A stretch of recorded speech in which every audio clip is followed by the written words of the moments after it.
자, 우선 육면체 가지고 들어갈 거야. 그래서 기본적으로 120도 각도 만들어주고, 정육면체 우리가 도형했던 거 가볍게 나는 이렇게 그릴 거라는 러프 스케치가 먼저 돼 있는 거죠. 자, 설명을 하면 Y자축에서 만들어가는 소실점, 내려가는 중에 소실점, 뒤로 가는 부분에 소실점 만들어서 해주고, 그치? 밝고 중간 어두움, 이 면이 이제 어두워질 거고 밝은 축의 형성이 될 거란 말이야. 그럼 여기에서 이제 나무 질감을 표현을 하면, 나무 질감은 무늬를 가지고 그리는데 나무가 있어. 그러면 나무에는 나이테가 이렇게 존재를 하게 된단 말이야. 그치? 물론 나무 가지가 있으면 얘 역시도 단면을 보면 나이테 문양하고 동일하겠죠. 그래서 이 부분을 보면 나이테가 성장하면서 만들어진 이 자국이 간격이 넓을 수도 있고요. 악조건이 있을 때는 되게 적게 자라서 진할 수도 있고요. 그 다음에 뭐 연하게 표현될 수도 있고요. 그래서 이런 부분들은 우리는 점선면에서 선재의 활용이라고 보면 돼. 그래서 선재는 첫 번째 길이의 변화, 긴 선과 짧은 선, 그 다음에 아까 두께 말했던 것처럼 두께의 변화, 굵은 선, 가는 선, 그 다음에 폭이 넓고 좁은 거에 따라서 간격의 변화. 물론 나중에 가면 선이라는 것은 끝점이라는 게 존재를 하고요. 교차된 느낌에서의 중첩된 효과도 있는데 그건 일단은 나중에 가고요. 일단은 나무 결을 그려가는 데 있어서 나무 결은 나이테 문양 선재를 활용을 한다. 그래서 선재는 길이의 변화, 굵기의 변화, 간격의 변화라고 보면 되고, 그 특징을 가지고 나이테 문양을 보여준다고 보면 돼. 그래서 선생님은 여기에서 나무 토막을 이렇게 자를 거야. 그러면 나무 토막을 이렇게 잘랐을 때 만들어지는 나이테 문양이 이렇게 동심원이 흘러갈 거고요.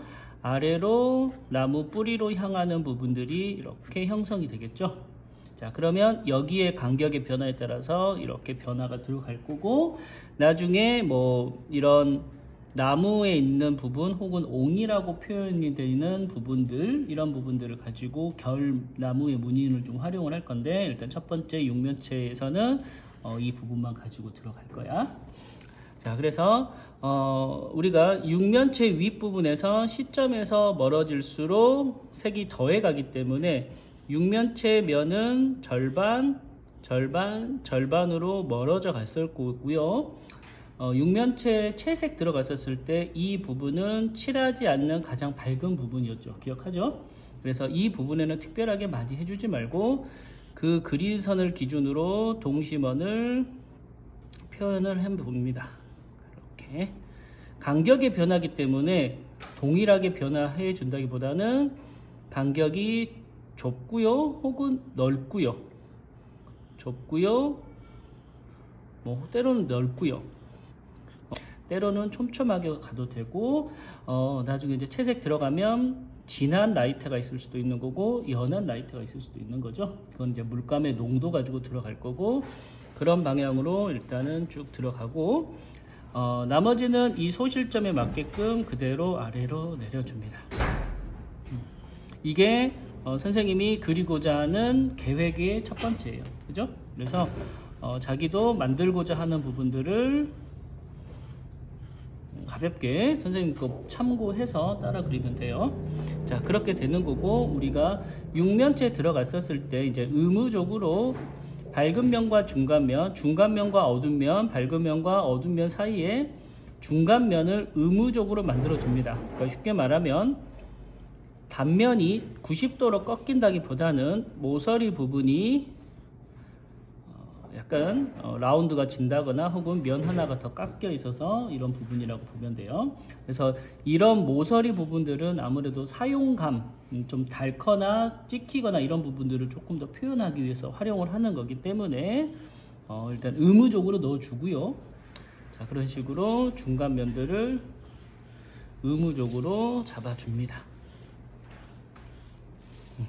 오케이? 이거는 나중에 뭐 시험 들어가면 자연스럽게 또 면으로 그냥 바로 해도 되는데 일단은 스케치 처음 하는 거니까 그렇게 잡아 들어가고요. 자, 이렇게 들어가면 우리는 이제 밝음, 중간, 어두운 면부터 이렇게 했을 때 나이테가 밝은 부분이니까 밝은 스케치를 우리가 나무 결이라는 게 아무래도 나무는 수축을 하다 보면 형태가 이렇게 반듯하더라도 수축을 하면 꾸불꾸불 될 수도 있는 거고, 그 다음에 나무 자체가 섬유질이기 때문에 뭐 직선적인 움직임은 없어요. 그래서 나이테 방향으로 선제, 그 다음에 처음에 그리드선을 이렇게 갔지만 나이테가 약간씩 휠 수도 있어요. 간격의 변화도 있을 수도 있는 거고 넓은 부분도 있을 거고, 선제의 굵기의 변화, 가늘기의 변화, 나무 결이기 때문에 약간은 곡선들의 변화들을 줘봅니다. 오케이? 자, 그렇게 되고요. 이제 아래로 갔을 때 이제 중간 꺾임 있죠? 중간 꺾임은 사선으로 잡아 들어가고, 아래로 갔을 때도 우선은 소실점 이 축에 맞게끔 일직선으로 넣어줄 때 가끔은 약간 휘어질 수도 있어요. 이런 식으로. 잘 못하면 그냥 일직선으로 넣어도 돼요. 나무는 아무래도 자연물이기 때문에 반듯하게 형성되는 경우는 없어요. 그러니까 고든 나무는 거의 찾아볼 수가 없어요. 원목 그런 거. 그래서 좀 자연스럽게 이거를 변화를 너무 많이 주지 말고 약간 휜 정도만 들어가고요. 모서리 부분 깎여서 정리해 들어가고, 다시 어두운 부분 잡아서 중간 꺾이는데 대략 체크해주고, 다시 어둠은 나중에 까맣게 들어갈 거니까 많이 안 해줘도 돼요, 사실. 자, 이제 외곽선도 다듬어 주셔야죠.